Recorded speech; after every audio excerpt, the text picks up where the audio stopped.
Você já parou para pensar que a sua empresa pode estar pagando impostos a mais? O nosso sistema tributário é bem complexo e é comum as empresas pagarem mais do que o devido. Saiba que é possível recuperar os valores dos últimos 5 anos e reforçar o seu caixa. A Fortus Tax é especialista no assunto e já ajudou muitas empresas nos seus 18 anos de atuação. E o mais importante, você só paga pelo serviço depois que o dinheiro estiver na sua conta. Fortus Tax. Pagar o justo é o nosso forte.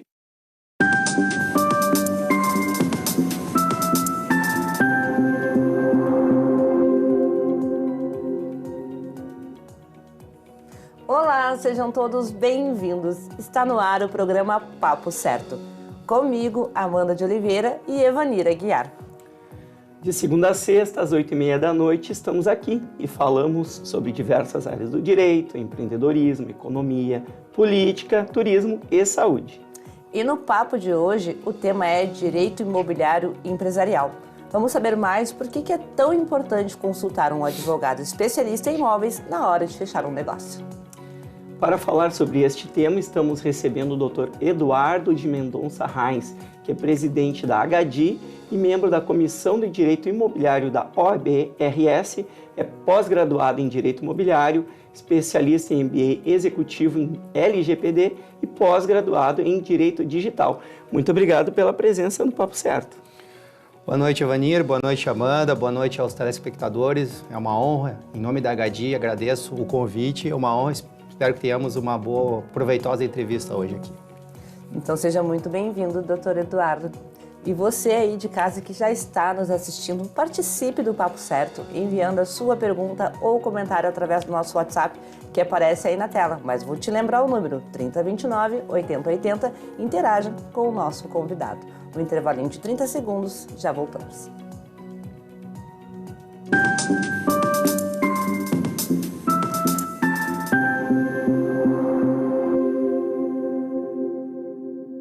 Tá difícil encontrar o profissional certo para a sua empresa? Precisa de alguém detalhista para aquela vaga no financeiro? Quem sabe um criativo para o marketing? Ou ainda, alguém focado em resultados? A Fortus RH utiliza técnicas de seleção e processos estruturados, realizando entrevistas, aplicando provas e testes específicos. Tudo isso para buscar a pessoa certa para a vaga certa. Fortus RH. Conectar pessoas é o nosso forte.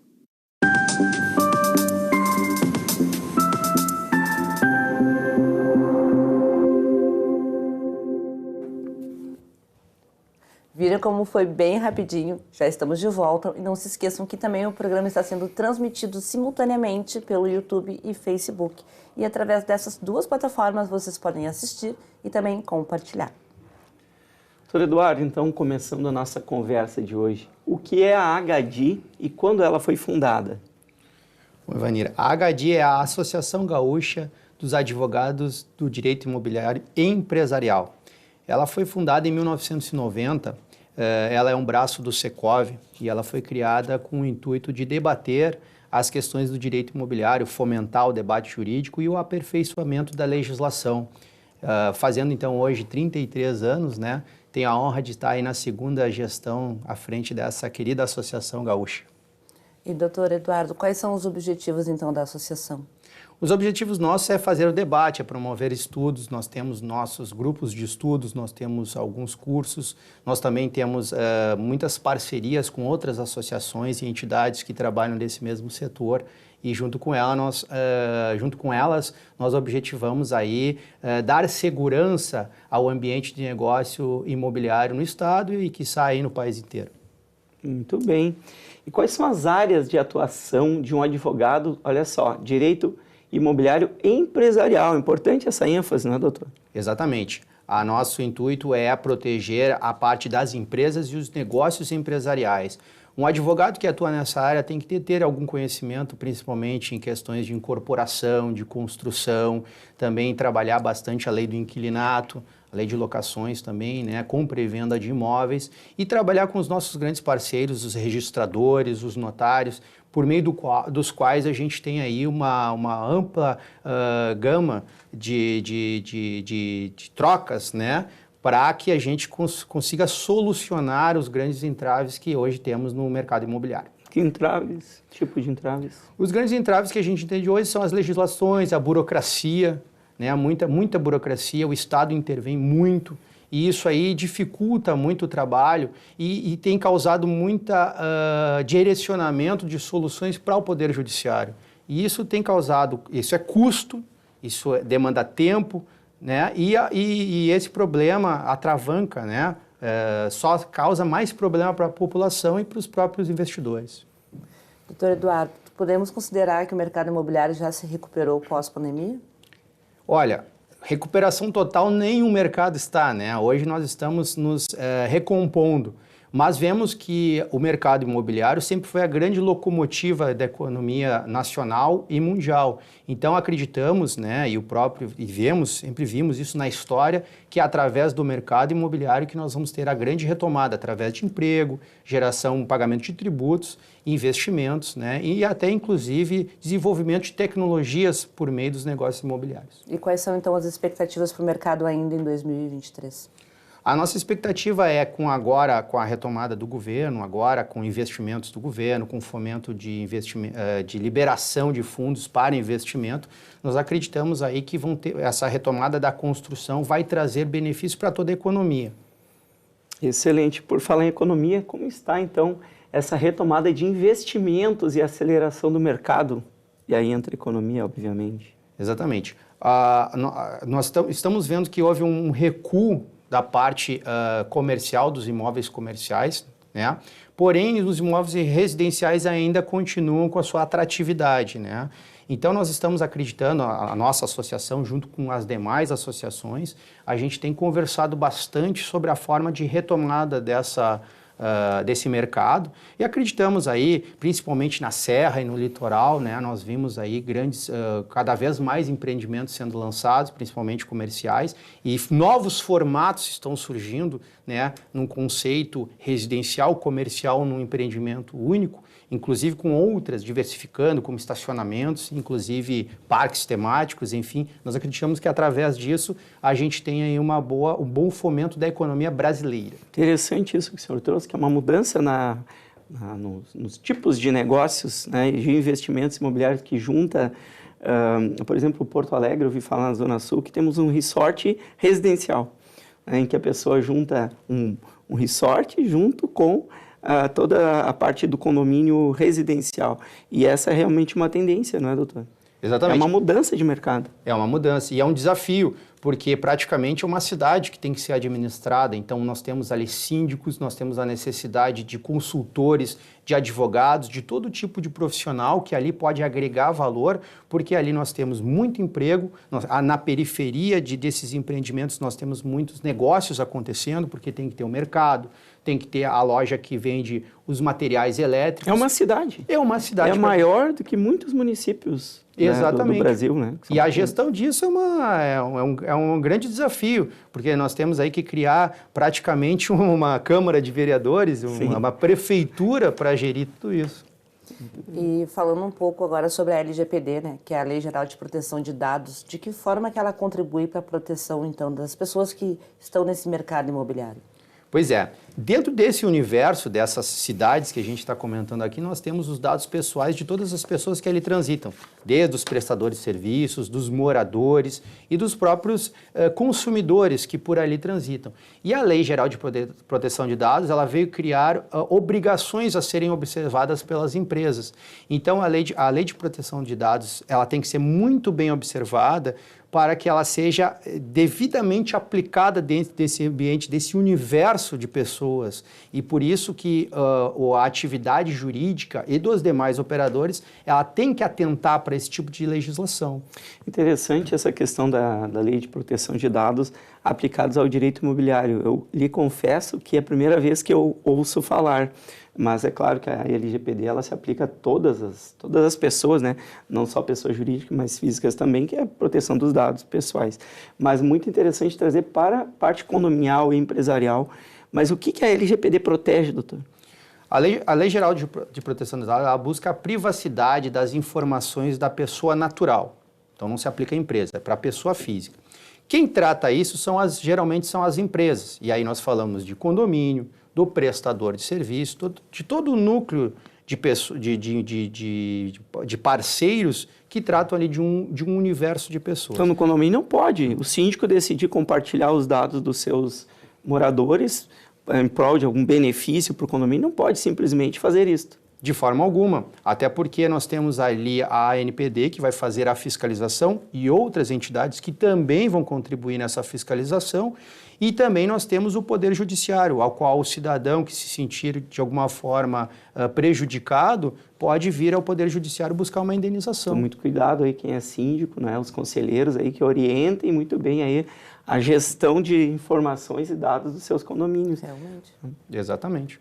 Nós temos aí também os corretores fazendo também um fechamento desse tema, os próprios corretores de imóveis, os próprios prestadores que trabalham em conjunto com o condomínio ou com as construtoras, ter muito cuidado no compartilhamento disso para oferecer, por exemplo, uma oportunidade de uma venda ou não, né? Perfeito. E, doutor, soluções extrajudiciais de conflitos, né, como uso capião extrajudicial, escrituras eletrônicas, são atribuições de um advogado imobiliário? Olha, nós da associação lá temos não só estudado esse tema, como temos incentivado, porque o advogado hoje ele tem que ser um solucionador de negócios, né? E através dessas oportunidades extrajudiciais é que nós vemos uma ótima atuação do advogado, uma ótima oportunidade de mercado.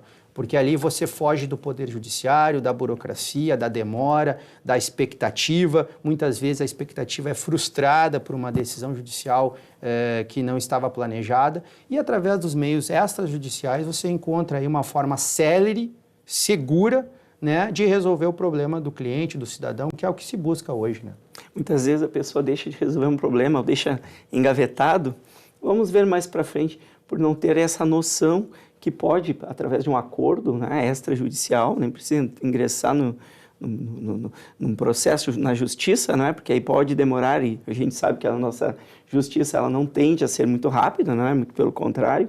Então, aí, muitas vezes, a pessoa deixa de resolver por desconhecer que tem lá um advogado especialista em direito imobiliário que pode agilizar todas essas situações, por exemplo, aí, do uso capião, né? Exatamente. E o advogado ele está ali para fazer a arquitetura desse negócio, de criar o contrato, de dar a segurança, de ver se a lei está sendo aplicada e se aquela solução realmente ela vai ter um amparo legal. Ele ajuda a criar. Muitas vezes a gente tem aí um empreendedor e as pessoas vêm com ideias muito revolucionárias que vão solucionar o problema. Porém, nós temos que adequar isso à nossa legislação. É aí que o advogado entra como um grande parceiro para resolver, para em conjunto resolver esse problema. Agora a gente vai falar um pouquinho sobre as plataformas digitais de venda e também de locação que hoje, né, estão às mãos de todas as pessoas. Como que são aplicadas as leis referentes a elas? Exatamente. Vindo ao encontro do que nós vimos falando, da resposta anterior, as plataformas elas vieram como uma solução de uma necessidade, celeridade, tecnologia, mas nada mais que elas fazem é levar os negócios que acontecem hoje aqui no ambiente analógico, no ambiente físico, para os meios eletrônicos. Mas a legislação se aplica igual. O contrato que eu assino hoje aqui num documento físico é o mesmo contrato que eu faço, mas na forma digital, ou seja, nos códigos binários do computador. Lá dentro nós vamos ter que ter as mesmas redações de cláusulas, nós vamos ter que identificar a assinatura de quem está participando, né? Então a legislação, o Código Civil, toda a legislação especial imobiliária se aplica também aos contratos eletrônicos. Então essas empresas não estão isentas de seguir toda essa legislação aplicada aqui no analógico, como o senhor disse. Exatamente, atentando só que elas, por terem essa facilidade de trabalhar na nuvem, de trabalhar na internet, que elas, muitas vezes, num negócio só, ela cria várias relações, porque nela nós temos a contratação do serviço de intermediação, nós temos ali a contratação de um prestador de serviço, onde, de repente, pode se aplicar o Código Civil, e nós também temos ali a lei especial do inquilinato. Então, numa plataforma única, nós temos diversas relações contratuais, que é diferente hoje que nós assinaríamos um contrato para cada uma, por exemplo. Então, quem for contratar via plataforma, o ideal é consultar um advogado especialista em direito imobiliário. para ter mais segurança. Não que ela não seja segura, mas é bom ter um advogado para ler aquelas letrinhas miúdas que mesmo nas plataformas digitais, doutor, a gente pode dar um zoom, mas ainda existem as letrinhas miúdas. Tem que cuidar disso. Exatamente. Muito bem. Falando em sustentabilidade, quais os tipos de imóveis que podem ser considerados ecologicamente corretos? Olha, esse é um grande, é a menina dos olhos hoje, porque nós temos uns consumidores ávidos por esses empreendimentos ecologicamente corretos. Hoje, então, nós temos praticamente profissionais se dedicando à construção disso e nós temos aí empreendimentos voltados só para esse núcleo de consumidores e hoje é visto também como um diferencial competitivo. Você ter um prédio não só com o conforto, esteticamente também, ou bem centralizado, mas também com uma responsabilidade social.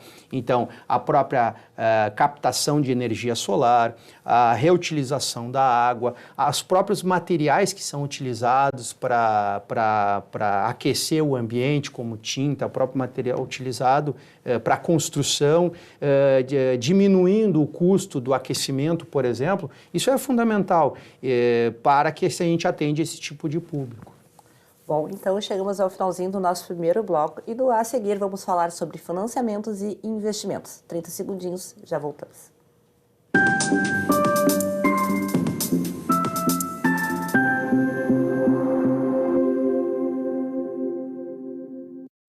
Em tempos de juros altos, margens reduzidas e incertezas, rever estratégias é fundamental para manter o seu negócio competitivo. Esse cenário exige planejamento e organização financeira. Nessas horas, qualquer ajuda é bem-vinda, mas a ajuda de um especialista é necessária. A Fortus Consulting conhece na prática e tem as soluções adequadas para cada situação. Fortus Consulting. Melhorar os seus resultados é o nosso forte.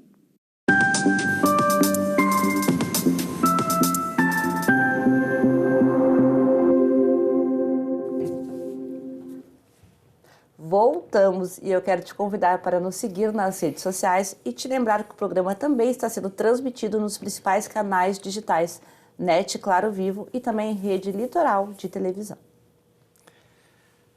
Doutor Eduardo, então começando esse nosso segundo bloco, eu gostaria de saber como está o novo plano diretor de Porto Alegre.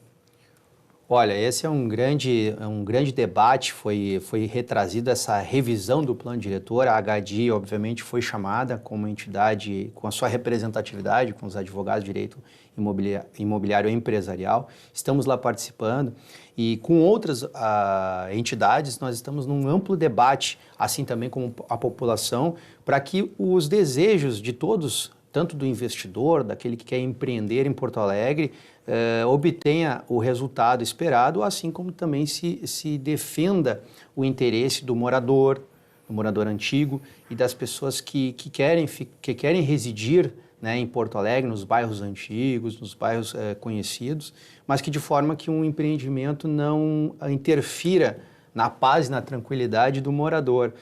Ainda está embrionário, já foram entregues projetos por várias associações, nós estamos acompanhando, os nossos diretores estão participando das reuniões.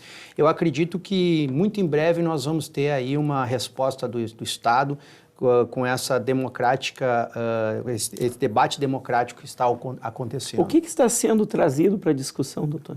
O que está sendo trazido é porque nós tivemos, nos últimos tempos, os inventários dos bairros, como o bairro Petrópolis, que praticamente impediram a derrubada de imóveis que simbolizavam muito o surgimento do bairro. E isso causou muitos problemas, muitos entraves para aqueles que queriam vender aquele imóvel, queriam utilizar aquele imóvel de forma a ter uma receita e de investidores que gostariam de ali fazer as suas construções. E isso aí causou debate judicial, tivemos debates em diversos setores da sociedade e hoje, então, o governo resolveu parar e resolveu chamar todo mundo para uma grande conversa. Eu acredito que dali vão sair novas autorizações de construções, desde que analisadas as viabilidades dessas construções. E aí, a partir disso, a retomada dos investimentos e das construções desses empreendimentos vão alavancar a economia e trazer grandes benefícios para a capital. Ideal é chegar num meio termo, né, doutor? Com certeza, o meio termo seria o objetivo. Mas um puxa para um lado, o outro puxa para o outro. É uma discussão que tomara que seja célere, mas a gente, eu particularmente não acredito muito, porque tem bastante interesse, realmente, interesse do morador, né, em ter um ambiente mais tranquilo para se viver, mas também tem a parte econômica, que também é muito importante para a sociedade. Uma discussão que vai longe. E vai bem longe mesmo.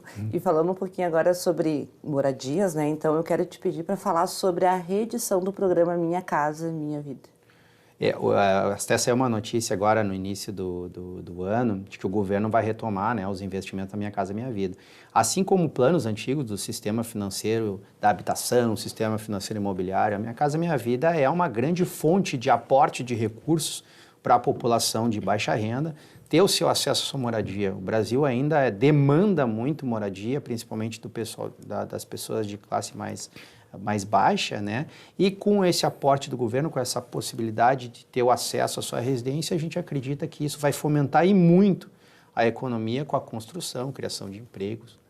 A gente sabe que a construção civil é um dos investimentos que mais gera um multiplicador da economia, não é? A cada real investido na construção civil, além de gerar emprego e renda ali para toda uma comunidade, ele tem um multiplicador, porque ele leva a renda para quem não tem, que faz a compra lá na sua região e, por sua vez, que vai comprar no outro fornecedor. Então, o multiplicador realmente da economia no investimento imobiliário é gigantesco, além de dar muito emprego, porque a gente sabe que no Brasil ainda, não é, a construção civil ela necessita de muita mão de obra também, né, doutor? Então, que bom, né? Uma notícia boa que a gente traz aqui. E pensando na otimização do tempo, como os contratos eletrônicos favorecem essa otimização?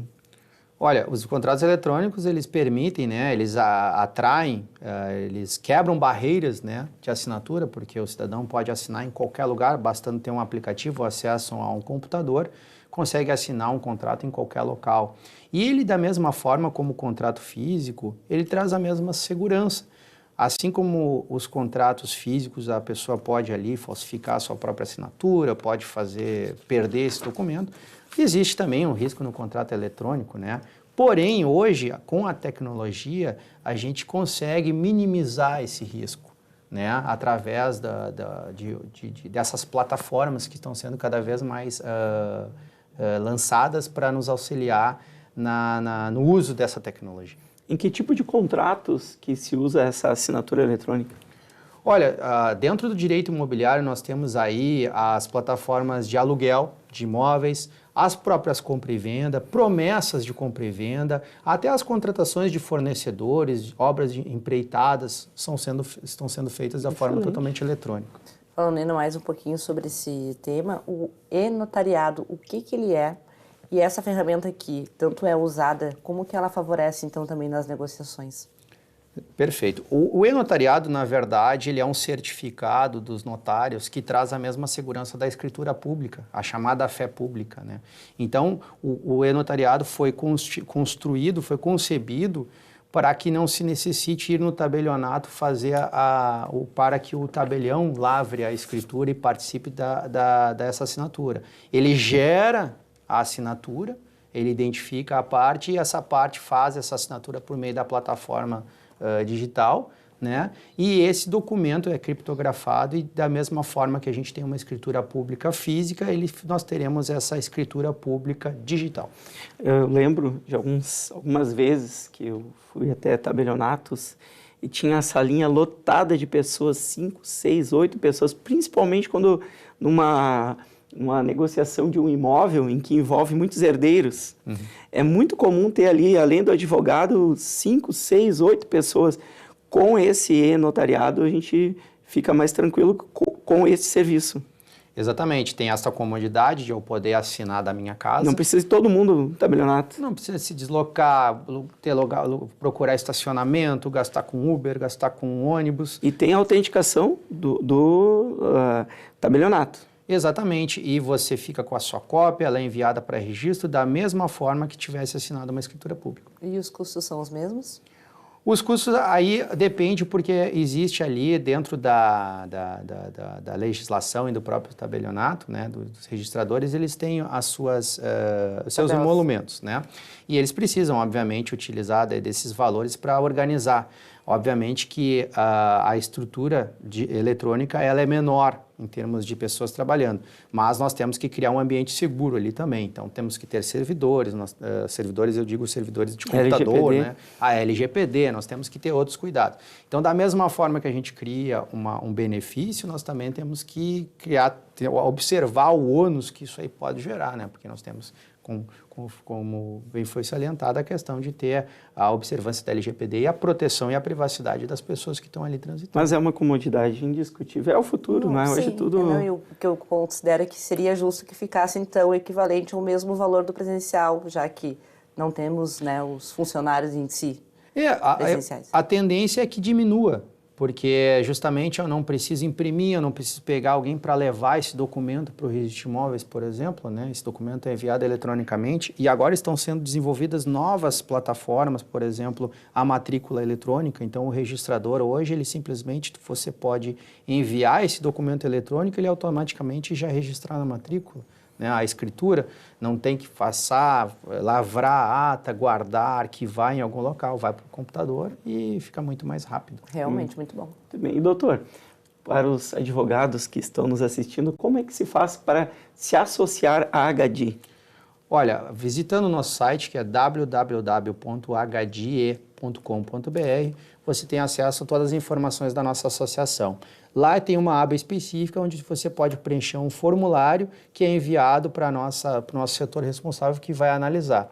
Só atentamos que a nossa associação é voltada para os advogados que atuam na parte empresarial. Empresarial. Então é um requisito que, além de advogado, atue nessa área para que se associe a nós. Perfeito. Nós recebemos a interação de um telespectador através do Instagram do Papo Certo e ele escreveu: gostaria de saber se todos os tipos de contrato de imóveis é recomendada a orientação de um advogado especialista. Assim como a gente tem que ter um corretor de seguros, né? A gente tem que ter um médico para a gente ter a segurança, é sempre aconselhável ter um advogado, porque apesar de nós termos essas facilidades da tecnologia que nós estamos conversando aqui, que é onde você pode assinar um contrato em casa, nós temos aquele problema também da rapidez, né, e de assinar assodado. Por isso é bom sempre ter um advogado que analise a legislação, olhe o contrato, revise, porque é ele que vai trazer a segurança necessária, né, e a tranquilidade de ter um contrato. O eletrônico, ele estimula essa agilidade realmente, né, até abrir mão de folhear como um contrato normal, a gente folheia, faz a sua rubrica, dá uma olhada. Quando é digital, realmente fica mais sério para ir direto lá para a última página e assinar. E depois que assinou, tem a mesma validade que uma assinatura com reconhecimento num tabelionato. Então, tem que ter bastante cuidado, né? Exatamente. Doutor, fale-nos sobre o simpósio de Direito Imobiliário da HDI, que é o 13º simpósio, não é? Fale para nós aí um pouquinho, a gente tem um minutinho para o senhor deixar o recado do que vai acontecer lá em setembro, né? Bom, Evanir, eu venho aqui, então, na verdade, estou fazendo um convite, vou fazer um save the date, dia 15 de setembro, é uma sexta-feira, vai ser o nosso simpósio, no Hotel Plaza São Rafael, o local está marcado, no centro de Porto Alegre, ali sempre foi até a pandemia, o local dos grandes eventos, nós vamos fazer presencial. Né, estamos trazendo aí diversos operadores, diversos painelistas, né, e faço aqui um convite aos espectadores e a vocês também a participarem do nosso congresso. E para quem quer participar, procura pelo site também da HDI? Exatamente, temos o site e ali vai ser reconduzido diretamente para o site do simpósio. Perfeito, então. Doutor Eduardo, muitíssimo obrigada pela tua presença aqui no programa.